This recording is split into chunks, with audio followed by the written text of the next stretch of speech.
What's up guys, it's Kaisan again and welcome back to a new episode of our Path of Exile tutorial. I did identify some of the items that we found, and from now on I will not cut in every single time when I identify items. That would be kind of silly. What I will do, however, is we will talk about, especially on rare items, what stats are good to have on the item and which stats you can somewhat overlook. The only exceptions would be some really niche builds that we don't necessarily have to talk about here.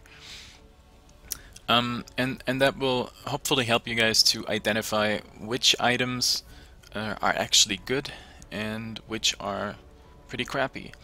And that initially that can be quite hard to figure out because you can get certain items where you have a lot of stats on them. You know, you have 3 prefixes and 3 suffixes, and the item looks to be good, but it's actually really shitty.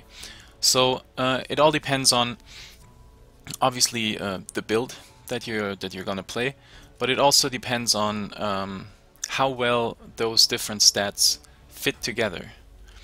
And yeah, as I said, we're gonna take a closer look at that. For the 2 that I identified, you can see this is a bow with increased physical damage, which is usually pretty good for a bow, and 79% is a good roll for this level. It might actually be close to the maximum roll that you can get.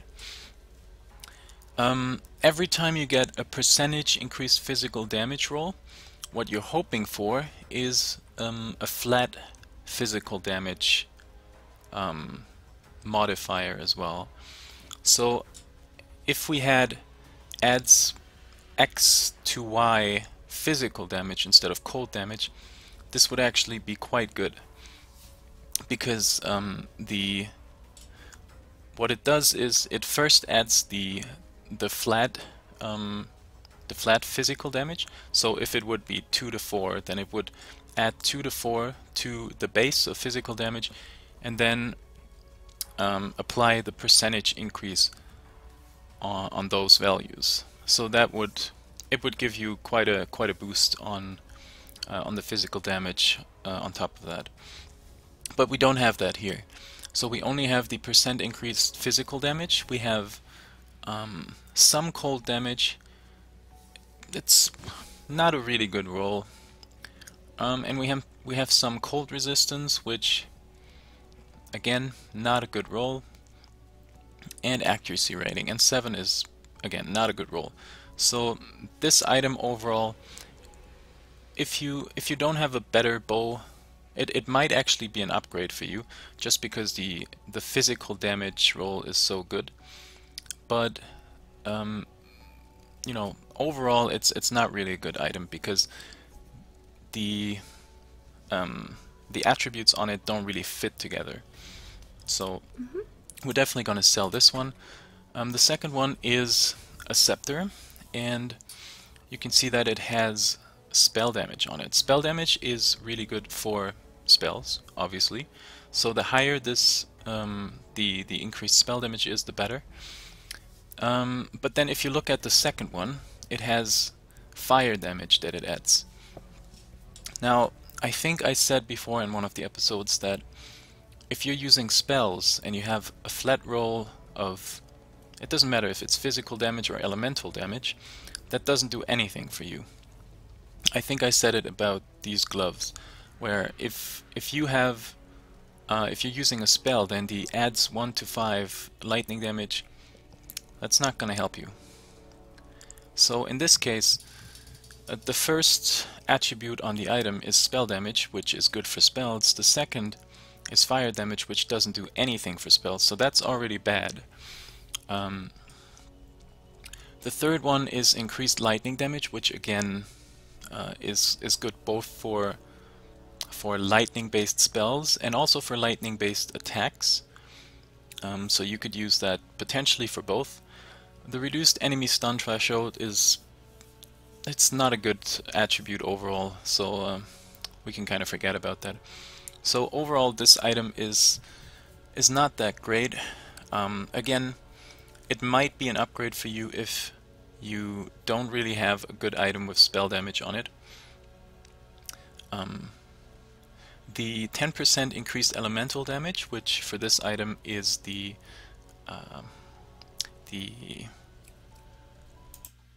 what's it called? The implicit value. Here we go. The implicit value is good for spells as well, and also for attacks. It always depends on what kind of skill you're using, but let's say you're using something like Fire Trap. So you can see this is Fire Trap Spell Duration AoE. So since it is spell, the 22% spell damage works on it, and since it is fire, it is an elemental attack. So that means the 10% increased elemental damage works as well. The increased lightning damage, obviously not, because it is not a lightning-based skill. But for example, if this would be, let's say, Lightning Tendrils, which is a spell and it is lightning-based, then the implicit value as well as 2 of the attributes would work with it. As it is right now, I mean, we don't need it, and it's not a great item, so we're just gonna get rid of it. Alright, so that was the first thing that I wanted to talk about, and as we find more and more items, you know, we will discuss what item is good and what you can just sell. Basically, what's vendor trash. Okay, I wanted to talk about a second thing, but I just saw this guy, and this is one of the aesthetics that I was talking about and that you can buy for real money. And I personally haven't seen this one, and I really have to say this looks really cool, and it really stands out. I mean, that's wow. Okay, I'm just gonna go over here so you guys are not distracted while I talk about something else. So I did one thing off screen, which was I bought a gem. Weapon Elemental Damage. It's the first support gem that we use in this tutorial, and it basically affects your damage for the attack you're using it on. And at level 1, it gives you 40% more weapon elemental damage. So that means, oh, whoops, that means the 9 to 20 fire damage that I have on this weapon here, I get 40% on top of it. So let's say 9 to 20, let's make it 10 to 20, so we can take the middle, so we roughly have 15 DPS, elemental DPS, so we get 40% more. What's that? Maybe 7, so we have 21 instead of 15. So that's actually quite a significant increase.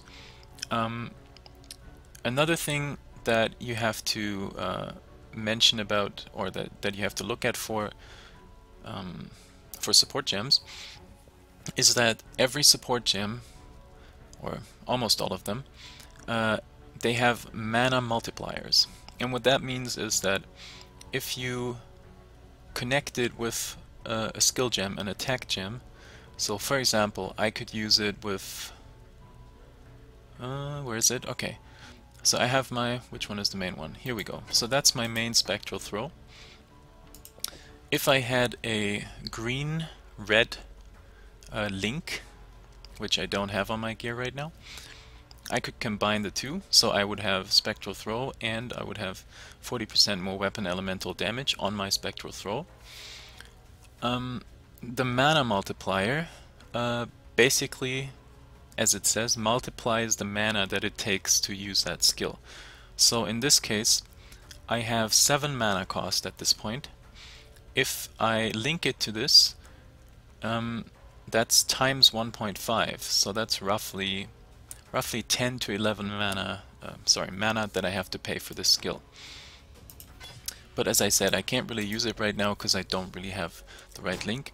But what I want to do is I want to already start leveling it. That's actually why I bought it from somebody else, because I just turned level 12, and I will eventually use weapon elemental damage, so I would suggest that you guys buy one of these, and I will show you how in a second. The reason why I bought it is that I do not get it from any of the quest rewards as a ranger. So the only way I could get it otherwise is if it drops from a monster. And that's a pretty unreliable way to get any kind of item or gem. So this is easier. And if, let's say, a weapon elemental will drop from one of the monsters, you know, I haven't lost anything because I can just sell it to somebody else and I will make my investment back. Now, let's get to the buying part. Alright, so let's talk a bit more about trading. I usually use a website for trading that is called PoE.trade. And I was playing around with OBS, but apparently it doesn't really work so well, so I can't really give you guys a look at my Firefox window to show you you know, what things you should choose to make it easiest to find it. But basically what you have to do is you have to choose the right league, obviously. So in this case, Torment. And what I would suggest, turn buyout only on, and then so that's towards the bottom of it. Obviously towards, like, right at the start, you should type in weapon elemental damage or weapon elemental, something that is unique enough so that you just find this particular gem. You could even choose the type. You could even say you're just looking for gems. And then all the way to the bottom you have a buyout slot where you can select currency, and you can select a minimum and maximum amount. So what I usually start with for most gems, I look for buyouts that have maximum 1 fusing or 1 alchemy. And I'll see how many are offered, and then see if anybody is online who's offering it, and, you know, just obviously going for the cheapest one. In this case I didn't find anyone with a buyout for 1 fusing or less, so I just went with a search without a buyout. And I found that some people were offering it for a chaos, which is roughly double of a fusing. I haven't even introduced a fusing in this tutorial, but a fusing is another orb that is basically equivalent in value with Orb of Alchemy, which we already found a couple of. So people wanted to have basically two alchemies for this one. Whoops, where is it? For the weapon elemental damage, which I thought was a bit too steep. So I basically offered 1 Orb of Alchemy. And what I did was, so I basically, you know, as I just as a repetition, shift click to get 1 off the stack. And then I showed you guys already in the first episode that if you go all the way to the left here, you have your chat window, and you can basically go into trade chat. We're in chat in channel 6 right now. If you don't want to click here, you can just, if it's still closed, you're not in a trade chat, you can just go /trade 1 or 2 or 3, whatever, to join any trade chat. So usually it makes the most sense to join trade 1, because that's in most cases the trade chat where there's, you know, the most movement and the most people looking at it. So let's just join trade chat 1, and once we do, you can already see that people are constantly posting offers about what they want to sell and what they want to buy. So WTS is 1 to sell and WTB is 1 to buy. And what we want to do, and you see that there's a $sign in front of all of them. So basically, if you want to post anything in this, you can see that also if I go on trade here, it already gives you a $sign. So if you want to paste anything, just go for $sign and then say 1 to buy. And then weapon elemental damage has an acronym which is WED. for, and what you can do now, I should have opened my inventory before that, for this one. And if you want to link any item in any kind of chat, you press Control Alt click on the item and it's in there. So I want to buy weapon elemental damage for an Orb of Alchemy. Enter, and it's out there. To be more effective, you don't want to just post it in one of the chats, so that means you press enter again, you press the up key, like the you know, the well, what else would you call it? Well, just if you have your left, right, up, down, you press the up key on that once and you get the last message that you wrote.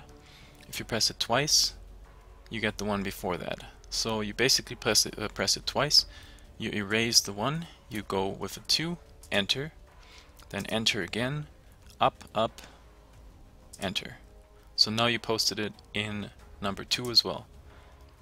And then up, up, 3, and so on. So you can basically, if you keep on going like this, you can post it in a couple of channels, which will increase your odds of finding somebody who wants to sell it for an Orb of Alchemy quicker.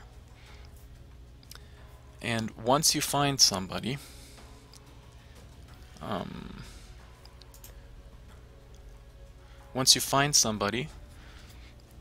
they will usually whisper you that, you know, I have a weapon elemental damage, or I want to sell it. If they do, what you can do is, so they basically, you can just, once somebody whispers you can turn off the trade chat. That makes it usually easier to follow the conversation. And then you can right click their name. For that I actually have to open this one again. Let's just take this guy for example. Right click and whisper. And then you go into whisper. To whisper somebody you need the @ sign and the name basically.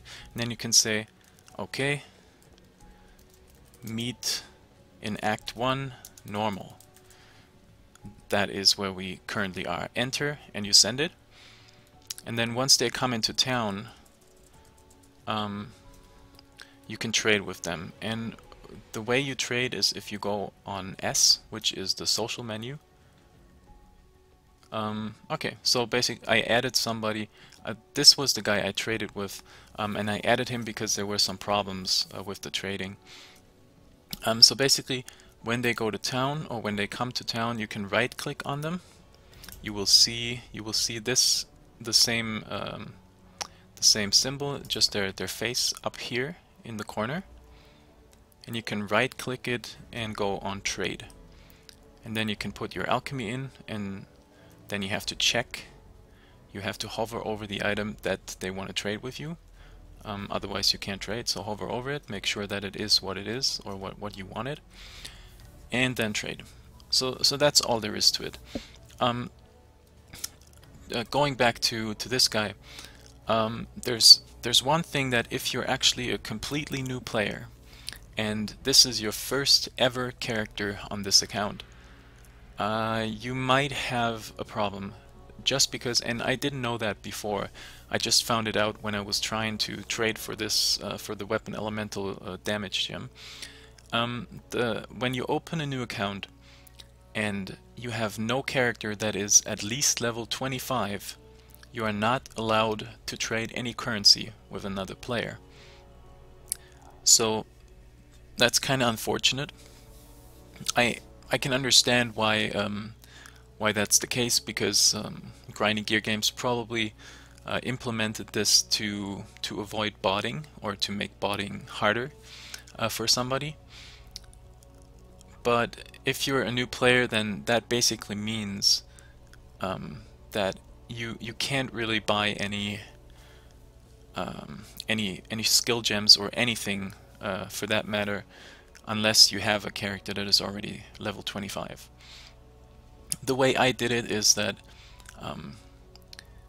we tried it in town first, and that didn't work. I was not able to put the Orb of Alchemy into the trade window. Then we went out to the coast, and he dropped the gem. I dropped the currency. I was able to pick up the gem, but the currency that I dropped was on permanent allocation, so he couldn't get it. So what we eventually did is I logged onto my main account and I gave him an Orb of Alchemy from my main account. So on this account I basically got it for free. But the gist of the matter is that if this is your first character, then you will have to wait until level 25 until you can actually trade. So yeah, if you already have a character, then please get Weapon Elemental Damage right now, because it is a level 12 gem and we want to start leveling it up as soon as possible. I realize that some of the explanation on trading might have been a bit vague. It's problematic right now because until I'm level 25 I can't really trade for currency on this account. So once I hit level 25 I will upload another part of trading where I actually complete a trade and can show you guys what happens, you know, in action. But for now, if you guys want to trade, then I hope you can figure it out yourself.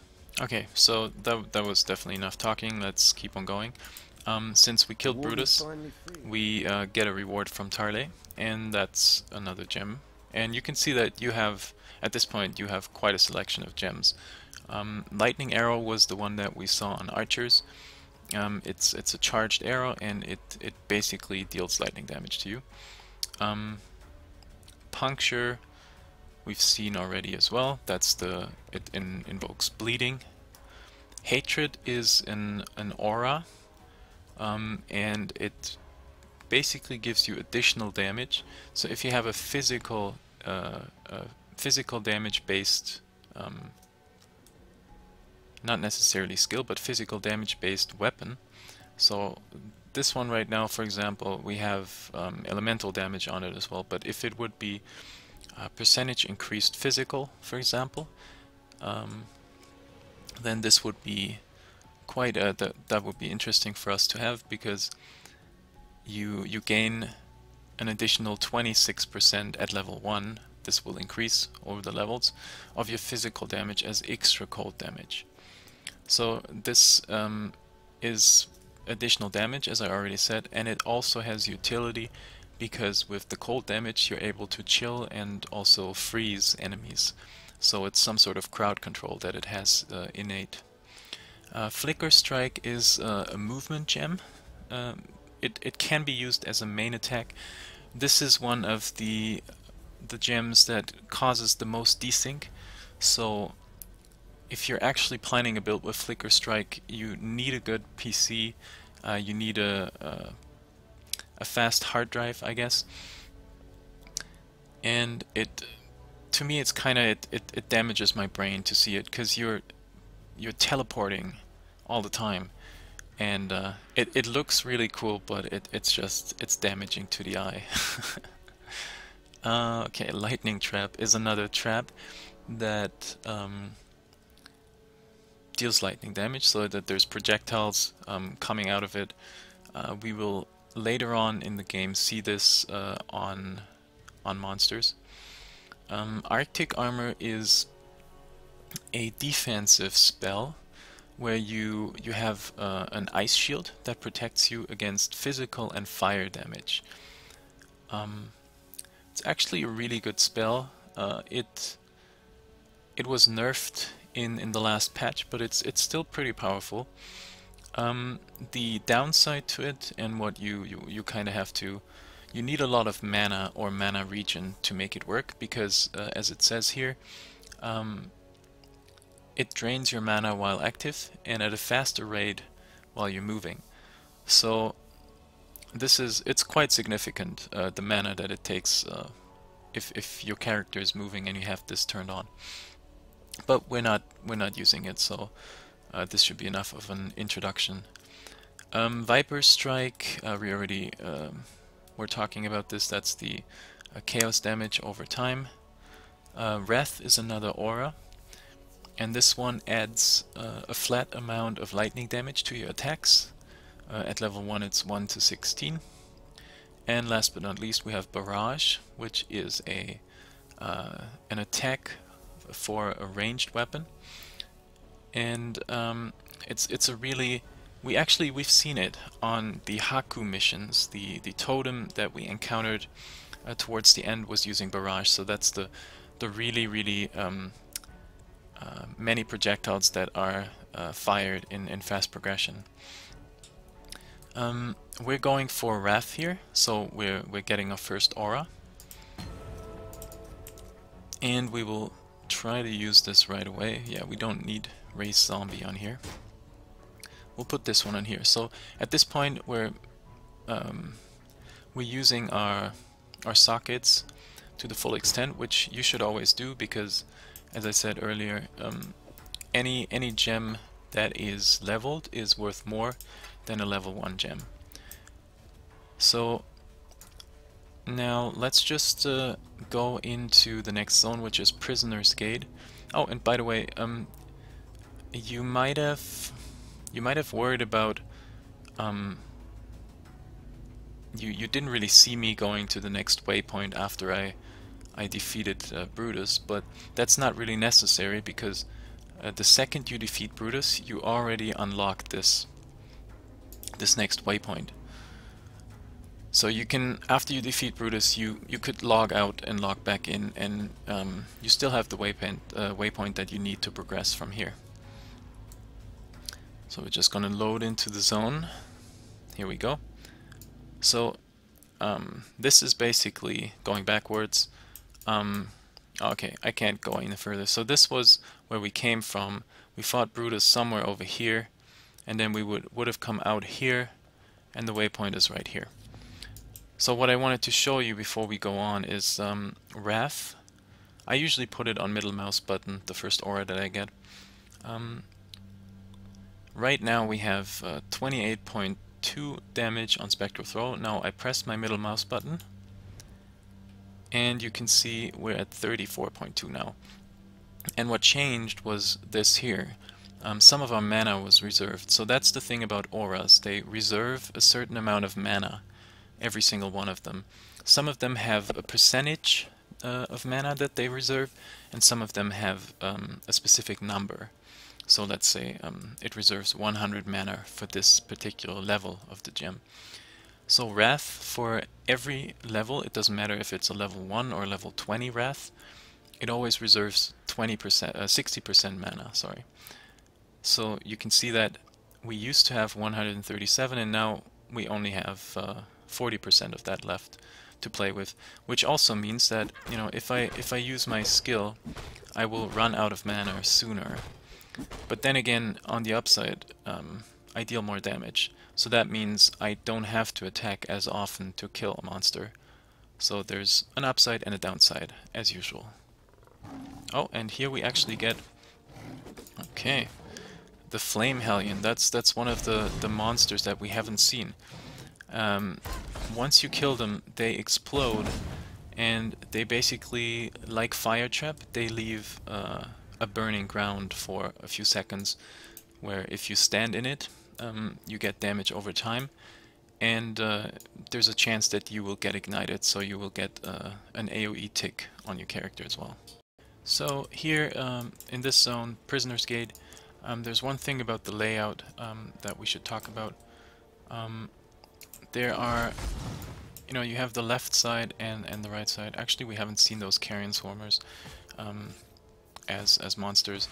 There's nothing special about them. They don't have any special attacks. They're just melee attack,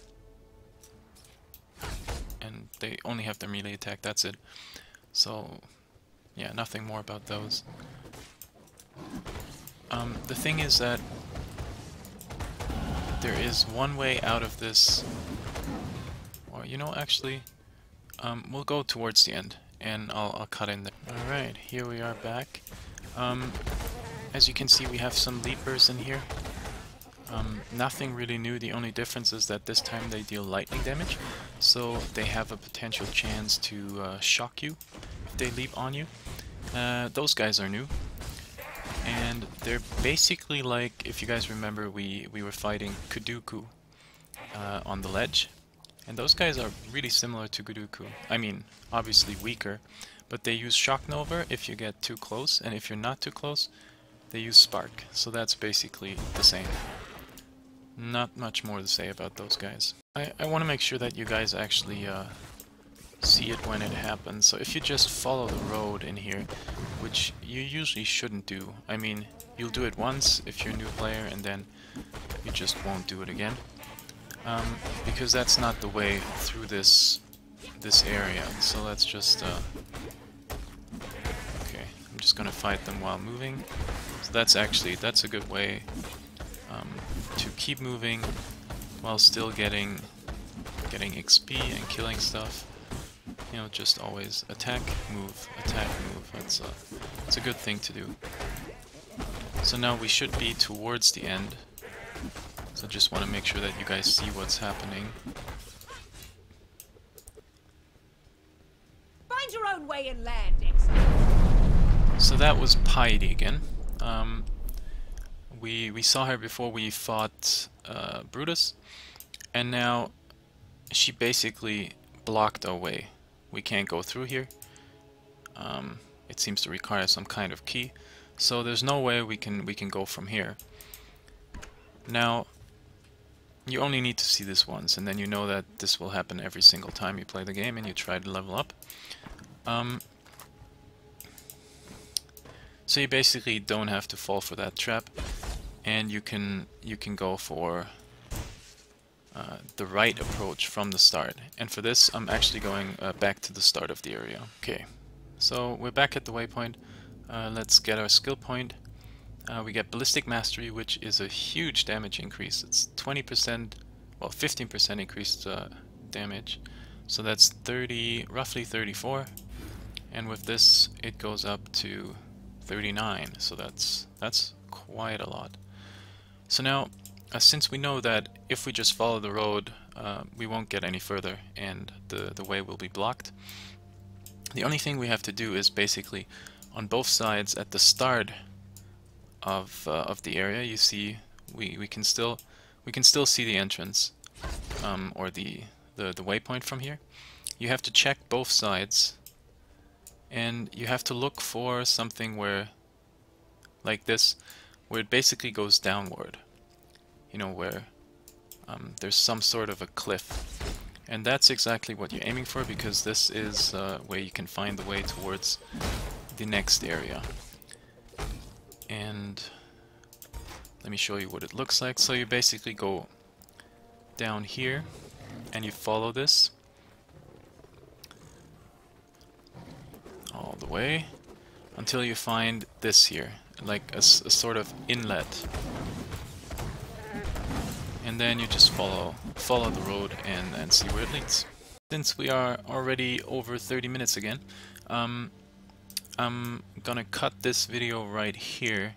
One last thing that I want to do is I want to show you guys what Vol Ground Slam does. I haven't seen it myself. My guess is that it is the same skill that Brutus uses. So it's basically a ground slam with a bigger area of effect, but we'll find this out. Let's just try to get some mobs here together. I want to have like a decent amount, so I guess that's okay. And let's use it. Huh, okay, that was unexpected. So they kind of exploded. Alright. Oh, and it doesn't even... Oh, interesting.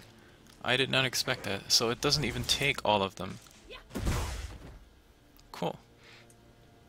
So I said earlier that it consumes all the souls, but apparently this one, 40, it consumes 16. So 64 means you have 4 usages if you fully load it. That's pretty cool. Interesting. Alright, so I'm just going to cut the episode right here, and we will continue right at this spot. I'll record the next one right away. So I hope you guys enjoyed the episode. Please give the video a like if you did, and subscribe to the channel if you want to support me, and I'll see you guys right now for the next episode.